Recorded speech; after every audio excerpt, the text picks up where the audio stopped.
Et si la menace la plus grave pour l'Europe ne venait pas de Moscou, mais de ses propres divisions? Longtemps, l'Europe et les États-Unis ont affiché une solidarité sans faille face à la guerre en Ukraine. Mais aujourd'hui, cette unité s'effrite dangereusement.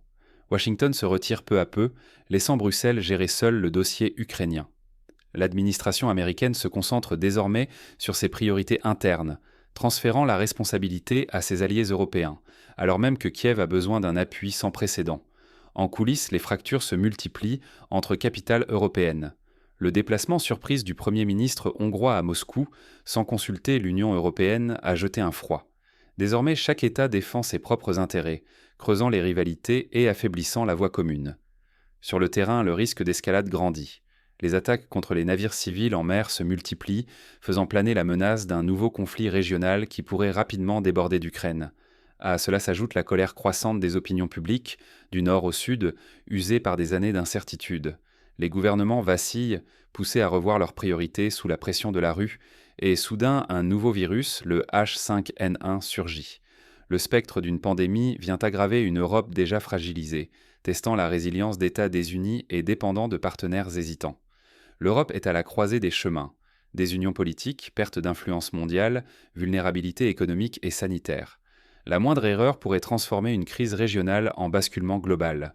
Pour saisir comment ces failles se sont creusées, revenons sur les événements récents qui ont fait basculer l'équilibre. Voici les faits qui ont accéléré cette fragmentation. Les discours sur l'unité occidentale vacillent face aux bouleversements politiques actuels. Depuis le début du conflit ukrainien, le soutien américain montre des signes d'épuisement, révélant une fracture de plus en plus profonde avec les alliés européens. L'engagement des États-Unis, déjà fragile, s'est érodé peu à peu, puis s'est accéléré avec l'arrivée de Donald Trump à la présidence. Il affiche clairement sa volonté de réduire l'aide militaire et financière à l'Ukraine, tout en pressant l'Europe de prendre le relais. Ce basculement de la responsabilité vers le vieux continent inquiète. Les dirigeants européens, désormais menacés de devoir affronter seuls la Russie, peinent à s'entendre sur une stratégie commune et peinent à compenser l'absence américaine. Dans le même temps, le scepticisme s'installe outre-Atlantique. D'après plusieurs enquêtes récentes, une large part de la population estime désormais que la question ukrainienne ne doit plus être une priorité. Cette lassitude impose de nouvelles contraintes à Washington, désormais tournées vers ses propres enjeux internes. Pour l'Europe, l'enjeu est sonnant colossal. Perdre son allié historique alors que l'incertitude géopolitique atteint son apogée. La sécurité collective et l'économie du continent vacillent, tandis que la Russie renforce ses actes de provocation. La désunion ne ronge pas seulement l'axe transatlantique, elle fissure aussi l'intérieur de l'Union européenne. Les divisions européennes se creusent, alimentées par des différences de perception et de priorités nationales. Bientôt, d'autres crises viendront tester la résilience du bloc. Quand Budapest défie Bruxelles, quand Helsinki doute, l'Europe peut-elle encore parler d'une seule voix ? Le théâtre européen est secoué par des affrontements internes inédits. Viktor Orban, Premier ministre hongrois, a surpris tout le monde en se rendant à Moscou sans prévenir Bruxelles ni ses partenaires. Berlin et Ljubljana ont aussitôt dénoncé un geste solitaire, jugé contraire à l'esprit de solidarité européenne. Orban, fidèle à sa ligne, invoque la souveraineté de la Hongrie. Budapest cultive des liens solides avec Moscou et Ankara, refusant d'obéir systématiquement à l'Union européenne. Cette posture assumée creuse un fossé inquiétant au cœur de l'Europe. En parallèle, la Finlande traverse sa propre crise. Depuis la fermeture totale de sa frontière avec la Russie, la contestation enfle. Des milliers de Finlandais réclament la réouverture, dénonçant les dégâts économiques et les difficultés du quotidien. La pression monte dans la rue et sur la scène politique, tandis que le gouvernement tente de tenir le cap. Helsinki s'interroge. Pourquoi devrait-elle être la seule à faire des concessions, alors que Moscou impose ses règles?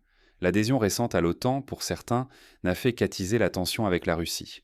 Derrière ces deux crises, c'est la cohésion européenne qui vacille. Le risque d'un éclatement du front commun n'a jamais été aussi réel.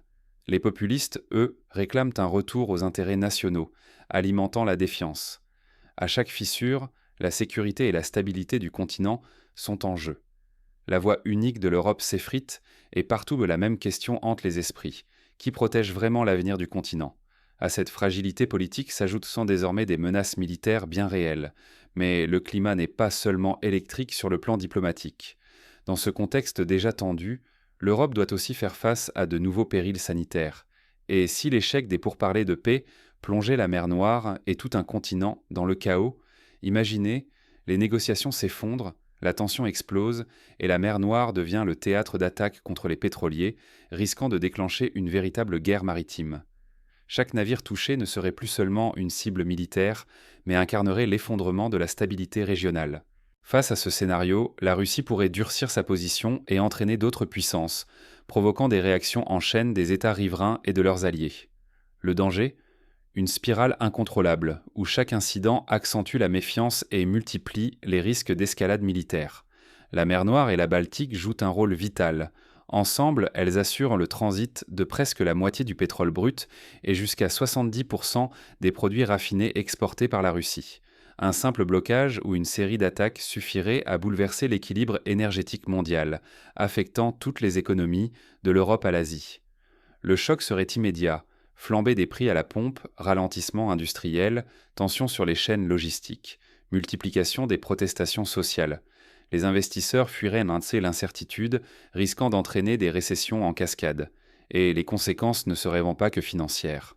Frappe contre des navires pétroliers, le risque environnemental deviendrait énorme, polluant des côtes entières et ajoutant une crise humanitaire à la tempête géopolitique. Nous serions alors pris dans un effet domino. Chaque attaque, chaque décision politique précipitée aggraverait la crise et compliquerait toute solution. La diplomatie céderait le pas à la force, menaçant la stabilité mondiale. Mais alors que l'attention reste focalisée sur la géopolitique, une autre menace, plus insidieuse, commence à se profiler. Elle pourrait frapper sans prévenir, là où personne n'ose encore regarder. Au cœur du tumulte, un péril sanitaire s'impose de nouveau, soulignant la fragilité du monde. L'Ukraine, déjà meurtrie par la guerre, est secouée par un énorme scandale politique. La destitution d'Andriy Yermak provoque un séisme à Kiev. Les autorités tentent de transformer ce choc en appel au patriotisme, mais la société divisée et méfiante envers ses élites tient difficilement le cap. Dans le même temps, une menace invisible inquiète la planète. Le virus H5N1, porteur d'un variant plus contagieux que la Covid-19, alarme la communauté scientifique. Ce virus franchit de nouveaux seuils, touchant désormais des groupes jusque-là épargnés. L'Organisation mondiale de la santé et les laboratoires internationaux réclament une vigilance absolue, car une pandémie amplifierait les fractures d'une Europe déjà sous tension. Les experts préviennent, les systèmes de santé doivent évoluer vite, et la coopération internationale n'a jamais été aussi cruciale. Mais l'épuisement collectif, mêlé à la défiance envers les institutions, menace de rendre la surveillance inefficace. Ouvrant la voie à des catastrophes imprévisibles. Fatigue politique, tension sociale, péril viral. Tout se confond, brouillant l'urgence des priorités. Dans ce chaos, le moindre relâchement pourrait faire basculer la région dans une crise hors de contrôle. Pendant que l'Ukraine vacille, l'Europe sent la pression monter sur ses propres frontières. Au loin, d'autres foyers de tension se préparent à éclater. L'histoire ne se façonne pas uniquement dans les capitales. Elle s'écrit aussi par la vigilance de chacun, à chaque instant. Aujourd'hui, alors que l'équilibre mondial vacille, chaque citoyen détient une responsabilité majeure. Les grandes décisions ne tombent pas du ciel. Elles naissent de la vigilance, de la volonté et du courage de ceux qui s'informent, questionnent et refusent la passivité. Face aux rivalités croissantes et à la fragilité des alliances, s'informer devient vital. Ignorer ces bouleversements, c'est laisser filer notre sécurité, notre économie et même notre santé. Pourtant, il ne s'agit pas de céder à la panique. S'outiller, débattre, exiger des comptes, c'est regagner du contrôle, là où tout semble incertain. Être citoyen, c'est refuser l'impuissance et choisir d'agir, même à petite échelle. Rester lucide n'est pas alarmiste, c'est essentiel, car chaque crise révèle la force de l'engagement collectif. C'est ensemble que nous pouvons anticiper les chocs et peser réellement sur l'avenir.